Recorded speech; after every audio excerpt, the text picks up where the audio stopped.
I never knew why, but I always seemed to annoy my parents. It wasn't as if they didn't like kids.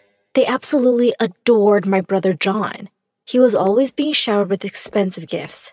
In my case, they never even remembered my birthday. On my 10th birthday, I came downstairs and saw a tiny wrapped box on the kitchen table.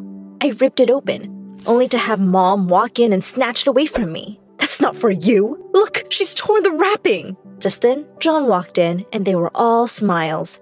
They handed the box to him, and inside was a key to a Porsche. He screamed in delight and followed them outside. He jumped into his new car. "Mom, Dad, let me take you around the block with this baby." And they were all off together. John was failing high school and was mostly just partying with girls, but that never seemed to bother my parents. Last Christmas, he brought 2 gorgeous girls home, and my parents looked like they couldn't be prouder. I had the duty of serving everyone drinks and food. I pretended to trip up and spilled an entire tray of drinks on John and his guests. Mom sent me to my room, and I was more than happy having dinner on my own. A couple of weeks later, he turned up with another girl, Alina, and said they were in a serious relationship and she was moving in with us. I wasn't even allowed to have friends over to study with. If I ever wanted to ask someone, Mom would say, "Are you too stupid to do your work on your own?" And here my parents were, welcoming Alina with open arms. To my horror, I heard Mom say, "Oh, John probably doesn't have enough closet space. Why don't you put your things in Gwen's closet? She can put her clothes under her bed." As I started cleaning out my closet, I said, "You know, this is Whisker's favorite sleeping spot. I hope he doesn't scratch all your pretty clothes." Alina shrieked, picked up all her dresses, and ran off. Later that year, my brother and his dumb girlfriend became proud parents to little Mike. My parents practically sobbed with joy at being grandparents, and I became the official babysitter.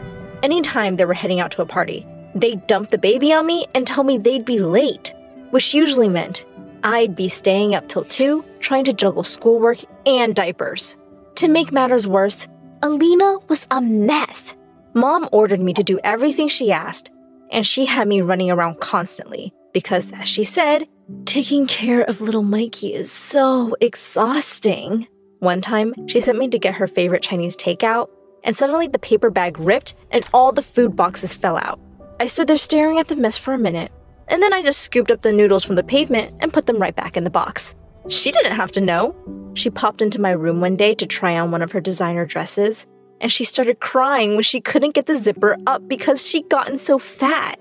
I helped her out of it, but inside, I felt so happy. Served her right for stuffing her face all day. One day, while Alina was taking one of her many naps, I was watching over Mike, and he just wouldn't stop crying. John barged into my room and snatched him from me. "Seriously, why are you so useless? You can't even get a baby to be quiet." That was it. I was done with the thankless job and these selfish people. I decided that things had to change now.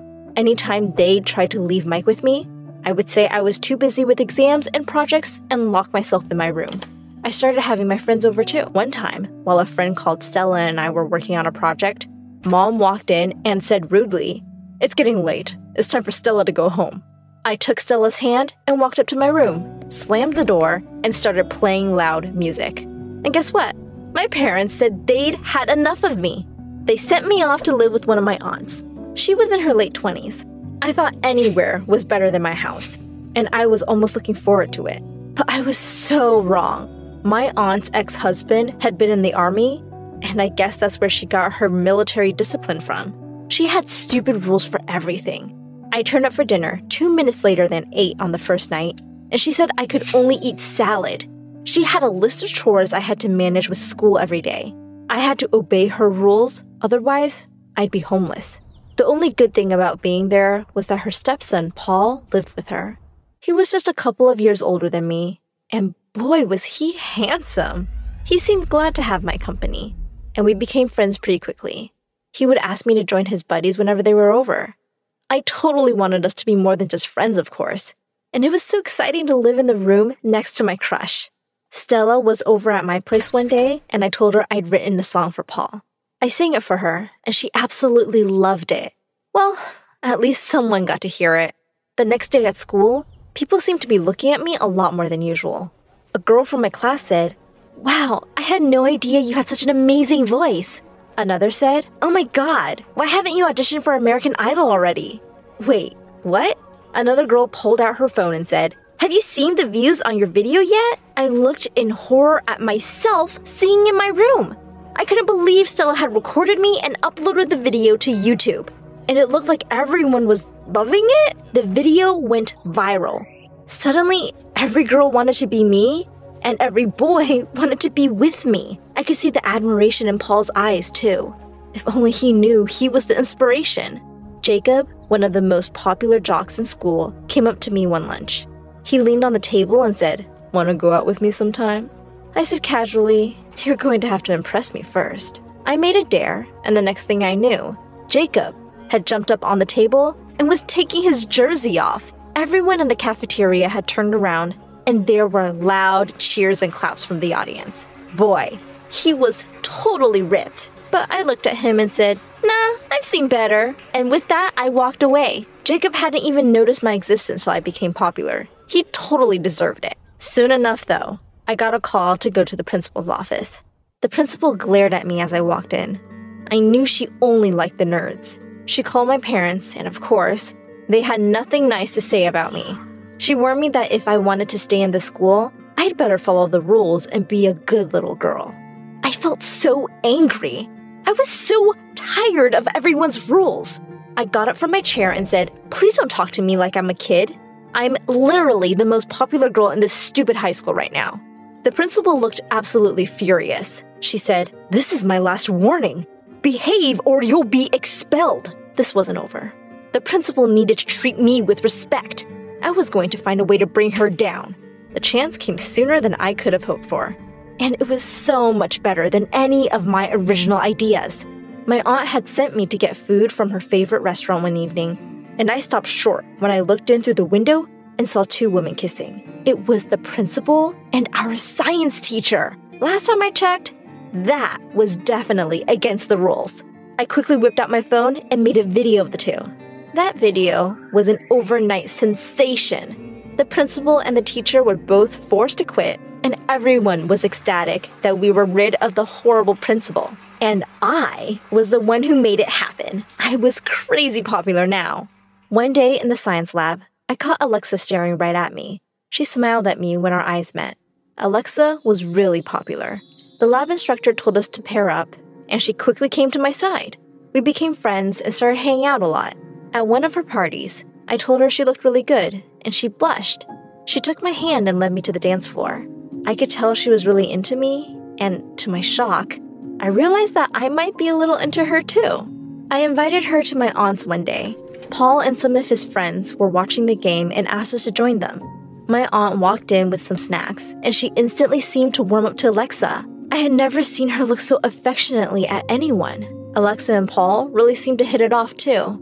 And after a while, I felt a little bit left out of their conversation. Soon after that, Alexa started hanging out with me less, and whenever I'd call, she'd say she was busy. Paul seemed to be home less often too.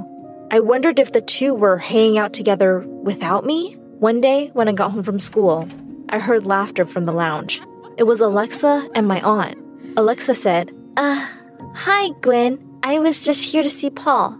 I didn't care if my aunt liked Alexa better. I just couldn't afford to lose Paul.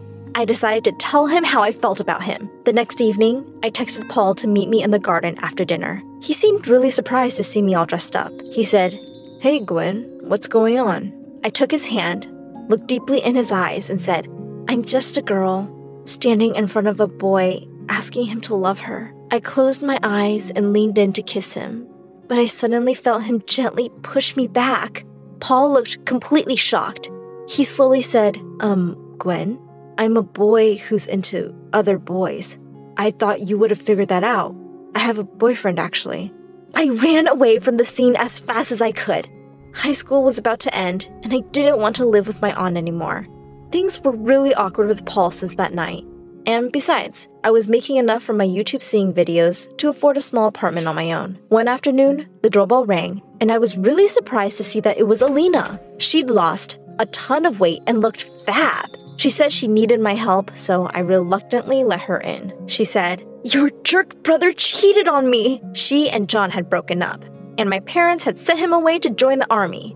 They were taking care of Mike. Since Alina's parents had stopped talking to her after she got pregnant, she had nowhere to go. She begged me to let her crash at my place till she could figure something out. I could hardly say no to that beautiful face, so I agreed. I thought I'd hate having her around, but I guess not being with my brother made her less of a jerk. In fact, she was going out of her way to cook my favorite meals and kept the house clean. I realized she was really good company. She was great at styling and helped me look amazing for my videos. One evening, I came home to a candlelit dinner for two. Alina looked stunning. Suddenly, she pulled me in for a kiss, and I kissed her back. We were super happy together. Our video series became more and more popular, and we were now a famous YouTube couple. We were making really good money, and we moved into a bigger house. Alina asked me one day if I'd have dinner with her sister. I knew she really missed her family, so I happily agreed. When her sister arrived at our table, I almost fell off my chair. It was Alexa, and she was with someone. It was my aunt. Needless to say, that was one awkward dinner. I just wanted to put the past and these people behind me already. I spoke too soon. Just a few days later, I got a text from my brother saying he wanted to come see us. I was curious about what he wanted, so I invited him over. The next day when he turned up, he looked around the house and said, "Wow, Gwenny, you've done really well for yourself." Just then, Alina walked in and sat down next to me. John looked a bit angry. I said, "Yes, as you can see, I have a much better life than you. I have everything you could possibly want." He forced a smile and said, "Well, yes. So here's the thing. I have a great business plan. I need $100,000 for it, though. Can you lend me the money?" Why was I not surprised? I said, "I'd rather throw the money in the gutter than give it to someone as selfish as you." That seemed to be too much for him. He jumped to his feet and shouted, "No matter how rich or famous you get, Mom and Dad will always like me more. You will always be alone, no matter what you do." With that, he stormed out. I smiled at Alina and pointed to the camera that had been running the whole time. I uploaded the video to my channel and told my viewers all about how my family had mistreated me. A few weeks later, my parents showed up with Mike. Turned out, John had sunk all their money in a stupid business investment and had come to ask me for money to pay his debts. He couldn't get a loan from anywhere, and they had to sell their house. They cut ties with him completely now and begged me to help them. I couldn't forget how they treated me, but I was better than them. Plus, they had looked after Mike all these years. I forgave them, and Alina and I moved them into a separate wing of our mansion. At our grand New Year's party, Alexa came by looking absolutely stunning. Apparently, she was no longer with my aunt. She kept flirting with me all evening and was conveniently by my side when it struck 12. She said, "I guess I'll have to kiss you now." I pushed her aside and walked off. I joined Alina on the balcony and took her hand. I said, "The best thing to happen to me is you." She smiled and said, "My life with you is just perfect." And we kissed under the stars.